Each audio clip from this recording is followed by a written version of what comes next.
I just had to change up my streaming setup a bit so that I'm in a different room. But like I was saying, we've got Mizaeron, playing for the base lane advocates in the bottom left, the Night Elf. And we've got Stomp in the top right, playing, representing no tanks, no wins, playing the Archmage, the human. Archmage versus Keeper. This is awesome. So I like to see that. Often we see Night Elves end up going the Demon Hunter first. It's kind of a classic strategy that works against many different matchups. You learn that strategy, you kind of are good to go. There's fewer things you have to think about. Very effective against humans, especially at the lower ranks. But no, we see Keeper of the Grove. Keeper of the Grove is a great hero that puts in a lot of work early on in the game, but then by tier 2, his usefulness kind of fades away. As soon as the player gets Dispel, he becomes basically like a big archer. There's not a lot to him. So the human players, when they scout that as Keeper, will be looking to push for that Dispel as fast as they can, often building one priest and then getting Dispel right after that. So we got the Night Elf taking on the camp with the Tuskars, and the human's going to do the same thing. On the human side of the thing, they're looking not to get their water elemental ensnared. This can be tricky. A great pull. What a flawless. Taking lots of damage on this water elemental. I'd like to see these militia taking down the trapper first. They get the armor type advantage. But honestly, as long as he gets away from this without losing too many units, he's going to be great. Items that we get are greater healing potion for the Night Elf and Scroll of the Beast for human. I'm also going to boot up my W3 booster. Maybe it'll come into play next game. I'm not sure if it'll work. If it'll join seamlessly, but that's alright. Human going on to the Murlocs, a small Murloc camp next. No surprise there. Scout Footman comes back with the information, I believe. And also back with his life. That's an important unit to preserve heading into the mid-game. Ah, look at that. It's popping up just fine. How about tech? Just started for Night Elf, just started for human. Very similar tech timings. We got a 3-farm build. I quite like it. And we see the blacksmith coming up right away. So we're seeing rifles. That's pretty classic for human. Human electing to creep this second Murloc camp next. Finds the Wand of Illusion for their efforts. Immediately sending out a scout footy. I like it. This is actually going to attempt an entangle from the Night Elf. And they're going to be pretty sad to see that it's an illusion. And all that mana will likely go to waste. I like that cool move by the human player. Trying to bait extra mana out of that Night Elf player, Keeper of the Grove. Got the Ancient of Wonders coming up. No Hunter's Hall that I can see for the Night Elf. We've got lots of archers queued up by the Ancient of War. Perhaps misrallied. Perhaps just trying to make sure you don't lose anything. I think that's a mistake. Human taking on another easy camp. This will secure level 3 for him. Sometimes you can choose to clear this with your militia if you're looking for a more aggressive play. But I actually like going back with the Archmage because there's not a lot of harass that we can do when there's a Keeper of the Grove coming up, especially at tier 1. No Entangler used. I don't know if he realized it was an illusion, but nothing wasted. So we see 5 archers. Are we making more? 6th archer comes out. I think if we see a 7th archer, we're going to be thinking mass archers is a strategy rather than a transition. I'm also kind of thinking that's going to be the strategy because we don't see a Hunter's Hall yet. So it's looking like rifles versus mass archers. Very cool.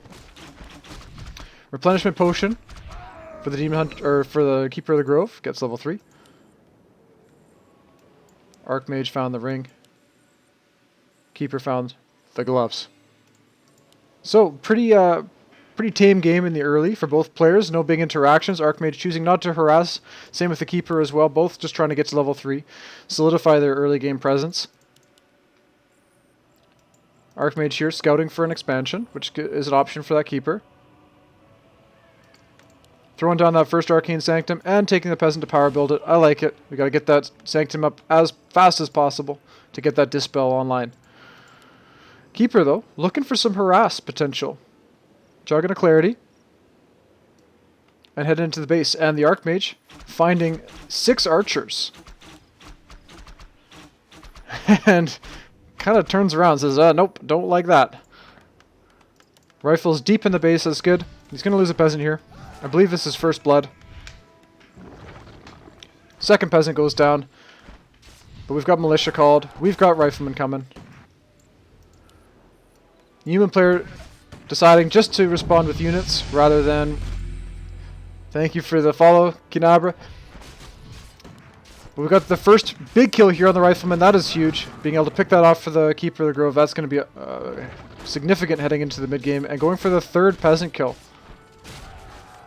Now the human player can afford to give up these losses in the mid-game, but it does make the tier 2 tech less of an option. So maybe the Night Elf player can think about that heading into the mid. But maybe we have a surround. A Stormbolt? Do we have a Stormbolt surround coming up? It's coming off cooldown soon. Hits. It connects. We have an attempt surround. Oh, but it's really fast with the teleport. Okay. So in the mid-game trades, we have 4 militia and a rifleman for Scroll Town Portal. I would call that a win for the Night Elf. Demon Hunter second. This is going to be excellent to keep that Mountain King under control. We got Soft Ice Cream in chat. Good to have you here. Awesome. Welcome, Sithran. Nice to see some GNL fans coming in.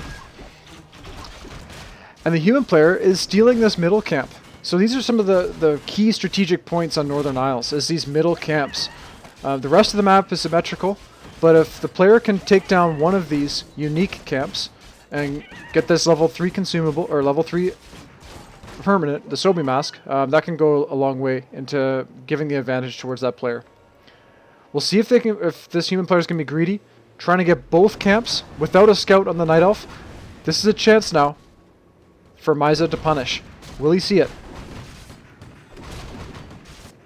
I don't think there's enough vision for him to be able to see this creep camp being going on. He sees that the shop's done. Healing word's coming down, doing a lot of healing on these footies. And we got the backstab. Here we go. So how much damage can Miza do? Rifleman coming down. The TP is the correct choice. And he gets a rifle for his efforts. So our human player is running away with experience a little bit. 1 full level ahead on the second hero compared to the Night Elf. But the Night Elf is picking off more and more units compared to the humans. Human player now choosing to creep the natural. Not bringing the peasants. Doesn't have the lumber for it.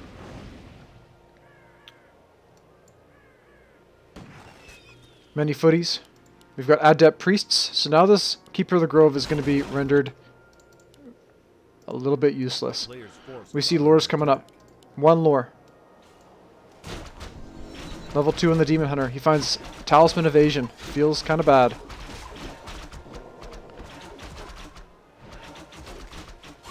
We've got 1 staff for the Night Elf player. That's good. Level 3 for the Mountain King. Going Clap level 2. I like that versus archers. That's the answer. And he's found it. The Thunderclap will do a ton of damage. And we do have the Priestess of the Moon coming out for the Night Elf. Providing that True Shot aura gives +2 damage to every archer. That's a significant amount of damage. And often with this Tri-Hero, we end up playing Tri-Orb as well. That Orb of Venom deals a lot of damage to units. And if you can spread it around the army, it puts in a lot of work. So, Night Elf taking on the first red camp. Keeper of the Grove getting level 4. I would like to see the Keeper getting pulled back a bit here. Try to get some of that experience, put more onto the Demon Hunter, and more onto the Priestess of the Moon. Because the Keeper doesn't really need levels anymore. We do need to get this Demon Hunter up to level 3 to get that level 2 mana burn. As that's a big power spike for the Demon Hunter. But we've got to push. The 53-foot push from the human player looking to end the game now. Wants to end the game before we see this first Mountain Giant come out. Night Elf player caught without a staff or scroll of teleportation, so he's got to make the walk of shame back to home to defend the base. 1 Moonwell is going to fall. The mana burn onto the Archmage. It's the wrong target. In fact, this Demon Hunter, if he's not careful, could be caught in a surround. Arcane Tower's coming up in the back. Demon Hunter retreating to the backline. Staff on cooldown. This Demon Hunter could very well fall. And he does! The Demon Hunter's down. Mountain King, big clap on the archers. Tons of damage. This Priestess of the Moon is the next target. Entangling Roots on the Mountain King. Will he dispel? He does. No, waves fares off. Archers falling. Healing Word, putting in tons of work. Keeper of the Grove, low health. Archmage, it's level 4. We've got many hurt archers in the back row. Scroll the Beast used from the human. Treants come up. Is there a dispel? There is. Archers threatened by the Mountain King, chased away by the melee units. The Rifleman making slow work of this Mountain Giant. Demon Hunter, 1/3 of the way through in his recreation. This is looking really bad for the Night Elf. More Treants coming. Is there a dispel? There is. Entangle on the Mountain King. Arcane Towers doing tons of work. Archers unable to find their way back into the fight. This game is looking pretty over, folks.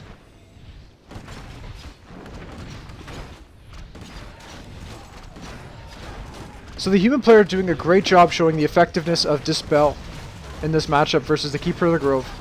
As soon as that Dispel comes online, this Keeper of the Grove becomes basically useless. All of the summons don't do any damage. He's unable to find these unit kills with the Entangling Roots anymore. The Demon Hunter's back. We've got one Mountain Giant at full health, one at 300. Perhaps he can find a way to make this work. There's very little mana left on the Priests. Stomp doing a great job to use up his... Oh, the Demon Hunter falls again. But Stomp still doing a great job in the macro, sending reinforcements to join the fight. Sorceress is coming. Archers falling. Still no Mountain Giant kills. Entangling Roots on the Mountain King. No mana for Dispel. We have one more Healing Word left, which could put in a lot of work for this human player. And the first Mountain Giant falls. Mountain King. Level 4. That's going to be Stormbolt level 2. Oh, Mountain Giant falls. No shot made. Perhaps that was a mistake as well. But he's going to trade for the Keeper of the Grove. Miza calls a good game. Well played by both players.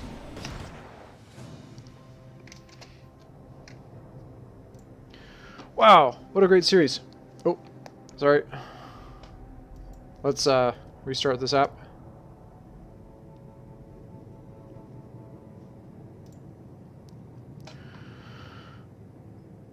But the human player showing a commanding lead in the first game.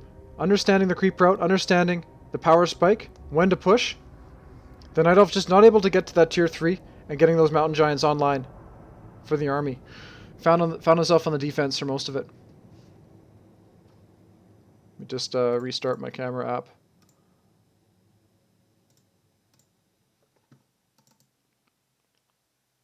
Alright, we're back.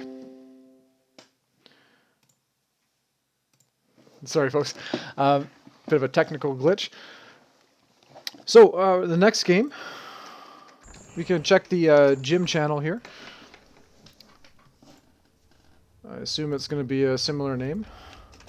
I can't remember what they said in chat, if it was going to be on Echo Isles or if it's going to be Last Refuge. Perhaps if you were the Night Elf player heading into Game 2 after giving up the first one, would you rather play on Echo Isles or would you rather play on Last Refuge?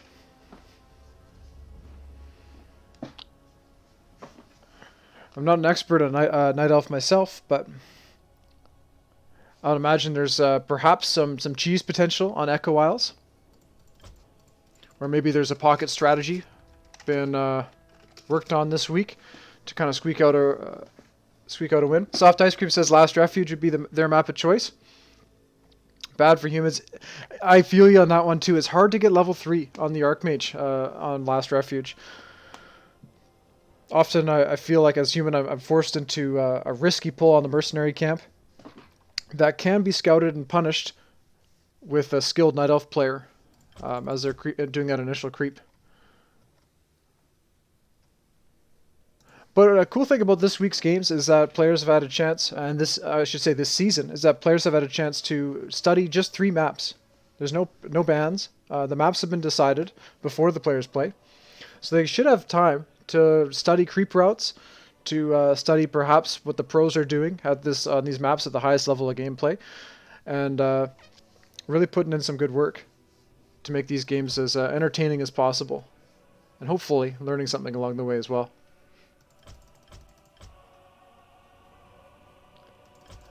I'm not seeing it. I'm refreshing my custom games. No game name posted. Oh, it's going to EU.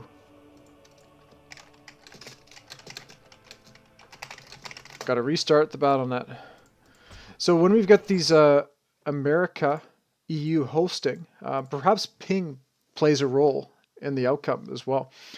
It's a sizable difference playing on 50 ping compared to 250 ping. And it can make some of those tricky end-game Tier 3 battles more challenging. Or even just the early game micro, honestly. Miza Stomp 2. Found the game.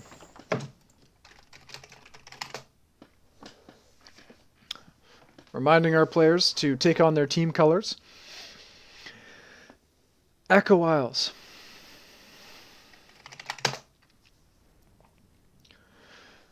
So often at the highest level of gameplay, we end up seeing our human player trying an expansion on Echo Isles. Often after the mercenary camp. So they pull the mercenary camp first and then go on to that natural gold mine, set up their expansion. We can see some, perhaps some Mountain King play. Mountain King is great as an expansion style hero, threatening big hero kills with a Stormbolt. Drop that camera off so you can enjoy that game. There we are. Let's see where the Ancient of War placement is going to be for the Night Elf. Standard build opening for human. No paladin rifles or anything crazy like that. And looks like the Night Elf is eyeing up this mercenary camp. Awesome. Going for the big pull first. Japocalypse commenting on the ping, reminding us that if the American player is playing on East Coast rather than West Coast, they can still get a favorable ping up to about 120. So that, yeah, 120, I don't mind. I've played actually a lot of my games on the W3 Champions ladder on the Europe side of things, because it's more of an active scene, and I often play games with about 100 to 150 ping, and I find it manageable. If I find anything over 200, it really starts to affect my gameplay. First heroes. Archmage. Warden. Awesome. You love to see it. You absolutely love to see it. You hate to see it as a human. But as a coach, or as perhaps a teammate of a fan of Night Elves, you love to see the Warden coming out. So Warden does great things once they get level 3. And Echo Isles is a map that's fairly easy to get level 3 on the heroes. You can take on this mercenary camp. You can take on this guy here, the little green gnolls, and then you can get this one here, and I believe it's level 3. Perhaps they have to take the ogres as well. But anyway, all these first 4 camps are pretty well protected from the enemy, from stealing. Archmage coming down. 2 footies. No militia pulled. I like this peasant in the bottom saying, can I stir some trouble up? Oh, but the Warden. Okay, going for the Ogre Warrior first. Gonna get that level 2 consumable.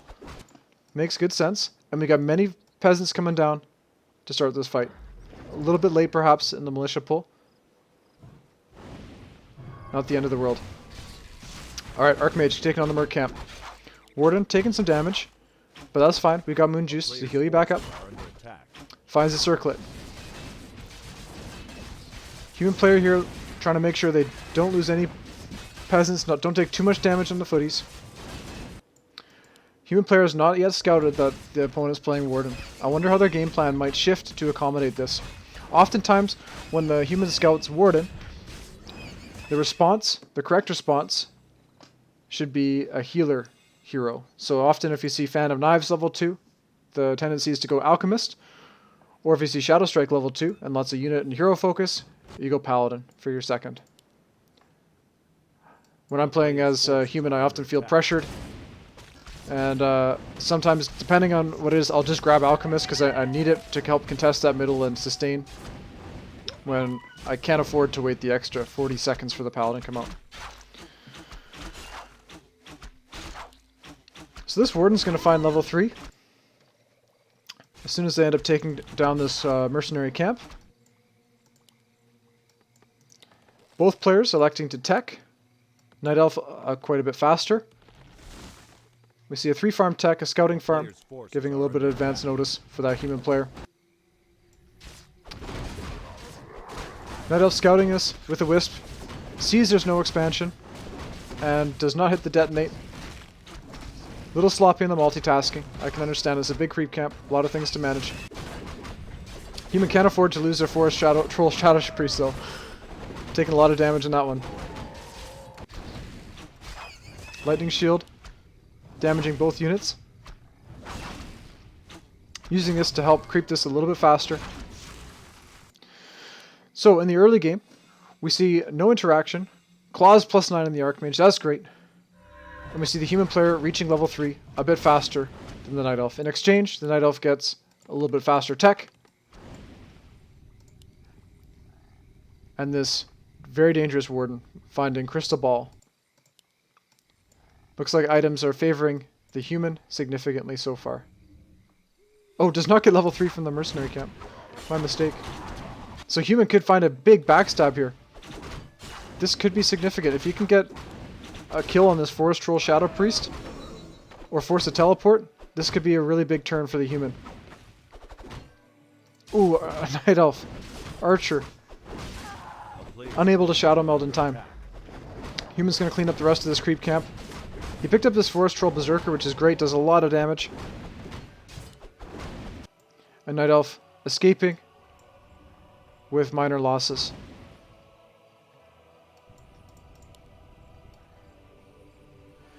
Human player making a blacksmith, nearly done. Scout Tower comes up as soon as the Warden was found to prevent base dives. Oh no, can't afford to lose the Forest Troll. Oh, it's going down. 195 gold, 10 lumber down the drain from the Night Elf. So the human's got to keep up the pressure.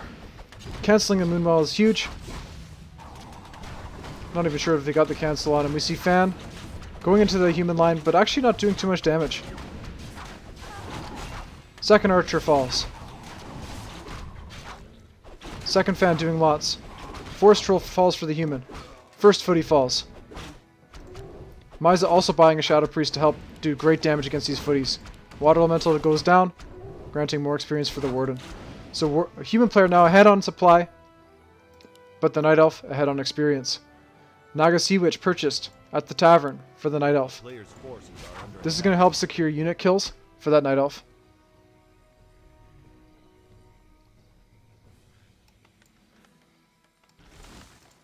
Arcane Sanctum, nearly finished for the human. Mountain King coming out as a second hero for the human. Electing just to focus down and continuously put Storm Bolts on that Warden, rather than to protect those units. We'll see how this ends up working out for the human.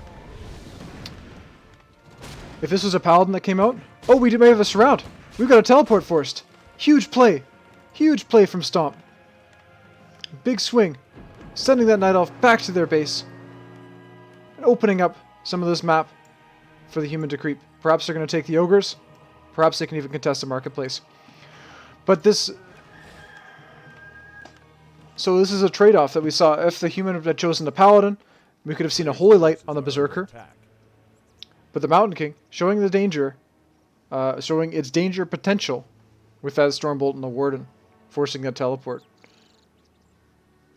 Stomp showing that he's got good control of his units. Warden's still low HP. We've got Lords just finishing now.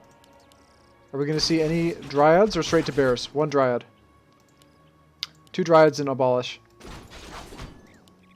Many hurt units for the Night Elf so far, taking lots of poison damage. Human taking on this first contested camp in the middle. I know I like to say it, but we'll say it again. Many players who end up taking more of the contested creeps will end up winning the games more often. There's got to be a better way I can say that. without making it sound so awkward. If you take more contested camps, you're going to be more likely to win the game. It's a big indicator of who's going to win. Although I did say that in Freeman's game. And that did not turn out the way he was hoping on Last Refuge.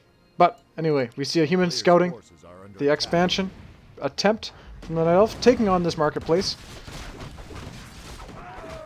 Finding some experience from the Ogre Warriors. Dryads coming in. Abolish, not yet finished. Stormbolt onto the Warden. Big fan of knives. Warden finds level 4. His Blink level 2 for that increased mobility. Warden falls. Oh no. Oh no. Disaster for the Night Elf. The human army fighting the creeps. The Night Elf doing a lot of walking around. Trying to find this Mountain King kill. Is not going to be able to see it. Settles for a rifleman, but trades for a Dryad. Taking down a priest. But losing 2 more archers, likely. 1 archer falls. The Warden, not yet queued up from the altar. Seems like the Night Elf is going to be Tavern reviving. But does not have the resources for it. Needs to cancel some of these bears if they're going to do that. Though cannot fight without the Warden. Oh, big fork lightning comes down, but the Mountain King teleports at 2 HP. Wow. You hate to see it. Or maybe you love to see it. You hate to see it if you're on a base lane advocate. You love to see it if you want tanks for the win.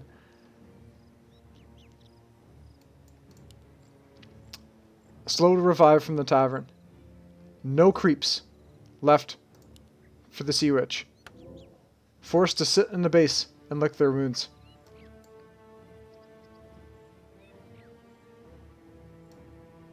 Sea Witch grabbing the Orb of Venom from tier 3. We do have Bear Master Training coming in soon. Mountain King. 140 experience away from level 3. And likely, well, I don't know, are you going to go Clap or are you going to go Bolt? I'm not sure. Clap is great against Bears. Bolt is great against Warden. Another Wisp goes down. Miza's actually looking a little short on lumber as well. These Wisp kills are not insignificant. But here comes a human death push, looking to end the game.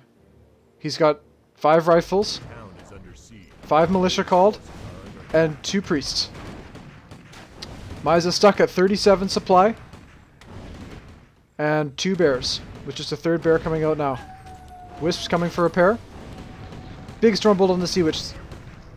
And the Sea Witch is already at just 50 health. Grabs a health potion. But this human army is looking scary, folks. See a rejuve going up onto this bear. No dispel. The bear's been saved to the back line. But we've got scout towers coming up. 2nd bear, very low HP. Warden is back. Okay, what can the Warden do to turn this around? Huge hero.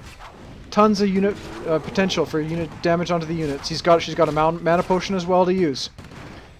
How much can level 2 fan do? Sea Witch falls. Oh, Stormbolt, level 2. Huge hit to the Warden. The fan is there. Rejuve onto it. This Night Elf is looking pretty desperate.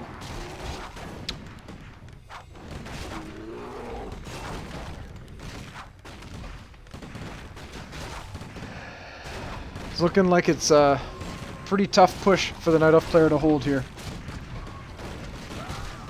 Finding 1 rifle kill, but realizing that this is over.